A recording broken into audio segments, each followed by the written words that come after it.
This week's boss event is Vortex on the map Polyphemus, and we're gonna try to beat it while only placing towers in the water-filled eye, which is going to be a challenge since grouping all your towers in one place is not a good idea against the deadly stuns of Vortex. Stick around. We will begin the game by placing our hero just slightly above the very center of the eye, and this is to make sure that we will be able to fit boats underneath her as well. Right after that we will get straight into working on our first merchantman. Let me first mention some things about the eye in which we're placing all our towers. All towers placed in this area gets free camo detection, a 15% discount on all upgrades all the way up to tier 5, and a 17.6% attack speed buff. Important to note is something that I did not notice until after finishing my game. These buffs are given to all towers on the water, whether they are boats in the water or land towers on frozen water, but they are not given to towers placed on top of the carrier flagship. The eye closes every 10 rounds on the rounds that ends with a 6.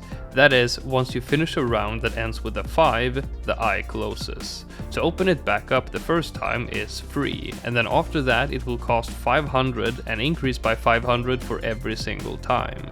So especially in the early game, as we're trying to get as many boat farms as we can as fast as we can, we need to keep a close eye on the amount of money that we have to make sure it's enough to open the eye every time that it closes.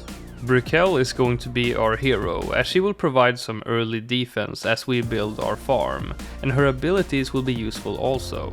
Her naval tactics ability that buffs the attack speed of all water-based towers will be good for preventing leaks at some points, and the mega mines will be used against the boss. Before round 40, we're working on getting 8 merchantmen. All of them will be 003, except one, which will be 023 for the extra DPS and lead popping power. As we near round 40, we will upgrade that merchantman to a favorite trades. All towers sold within its radius has a sellback value of 85% instead of the standard 75%, which we will make good use of throughout this game. As we finish round 39 and prepare for the first boss tier, we sell all the merchantmen and buy a 320 destroyer and a first strike submarine. To take down the first 3 skulls of this tier, we will sell and rebuy the first strike to use its ability faster in order to prevent the boss from reaching the eye and stunning all of our towers. At the same time, we will be gaining a little bit of money that will be spent on creating more merchantmen. The discount from the eye and the extra sellback value from the favorite trades work great in tandem, both for farming but also for our sell and rebuy strategy for tier 1. Once the first 3 skulls has been taken down, we can sell the submarine for good and spend that money on more boats for farming right away, as we will be able to take down the rest of the fight without one. And since all the skulls are down, we don't have to worry about any more stuns, so we can let the boss come up close. In this video we're going to make use of 2 different bugs that I will show you later in the video, and they will prove to be essential to standing a chance at completing this challenge. And just like that, tier 1 has been taken down. The next step as we move to tier 2 is very simple and straightforward. Fill the eye with favored trade boats and upgrade one of them into the trade empire. Our method of farming will change after this tier, but for now a boat farm will be great to build up the cash that we need to create a better farm.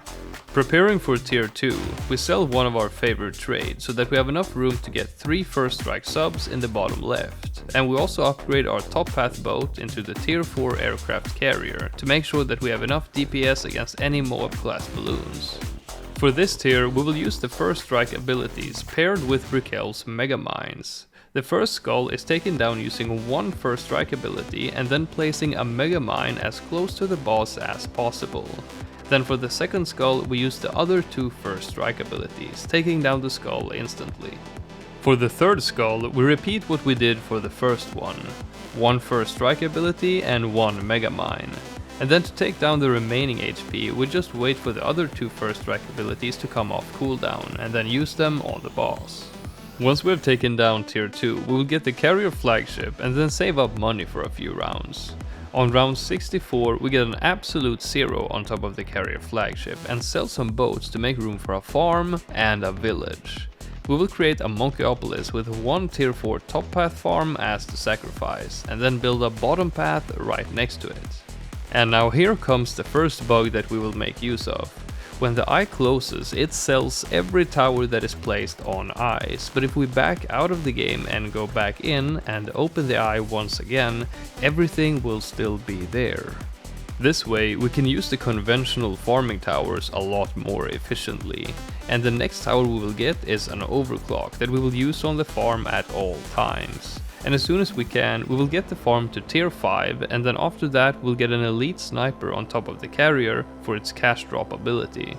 The absolute zero can be used to stall the round slightly in order to try and get a little more cash out of the ability. Once we reach tier 3, we will sell the farm and buy 5 first strikes, a ray of doom, and upgrade the overclock into an ultra boost. Also notice that I have 2 mega mines stacked up in the upper right corner of the eye. The first skull will be taken down by spamming the 5 first strike abilities as soon as they are ready. During the second skull, the first strike abilities will be on cooldown, so it will be taken down by using the Ray of Doom buffed by the Ultra Boost, and then the stacked Mega Mines to finish it off as it's getting close. The third skull will also be taken down mostly by using the Ray of Doom and with the help of 1 Mega Mine and 1 first strike ability. And then the rest of the boss can be finished off by using the remaining 4 first strike abilities.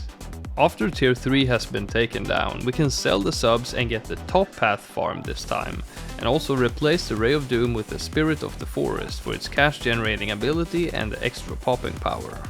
Until tier 4, this is what the setup will look like.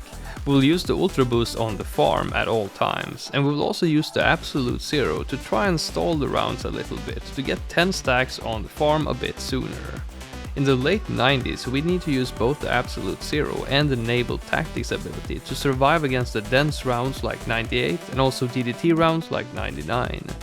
For tier 4, we're going to build the Navarch Paragon, and here is where we encounter the second bug that we will use. As you can see here, if you place a tower on the carrier flagship and then upgrade it into a Paragon, the tower stays at the original location, floating in the air, and this works with other towers too. But this only works if you upgrade the carrier flagship into the Paragon, and not any of the other 2 tier 5 boats. And also it needs to be inside the eye on this map. It does not work on any other map, so some pretty interesting things going on with this bug. As such, the Absolute Zero will be floating in the air above the Navarch, which leaves the other platform free for us to place an elite sniper for more cash generation. The Navarch's airplanes alone should be enough to take down tier 4 without getting stunned, but to be safe you can use Brikelle's Mega Mines, which are now a lot stronger as she has reached level 20. And after taking down tier 4, there is not much that will change, since we're already farming at pretty much max capacity, so all we can do is wait until tier 5 comes and use the time to figure out what we want to get. I actually played one game before this one, in which I was not yet aware that I could back out and into the game again to prevent towers on ice from being sold when the eye closes. In this game I had a lot less money than I have in this one, and I was not able to take down the final tier. But now that we know about this trick, we have a substantially larger amount of cash, which we will use to get a Ninja Paragon and a Boomerang Paragon, and I sold everything else except the ice platform to make room for sacrifices. With this large amount of money, taking down tier 5 was now possible, but it was still very close to getting in range to stun the Paragons. But every time just before it was about to get in range, the Ninja Paragon's sticky bomb would explode and take out the last bit of HP and send the boss backwards. So after one failed attempt where I learned about some of the useful bugs that can be utilized, we actually managed to do it. We defeated Vortex on the map Polyphemus using only the eye. If you enjoyed this boss challenge, make sure to check out my other ones and subscribe for even more. Thank you for watching, and I will see you in the next one.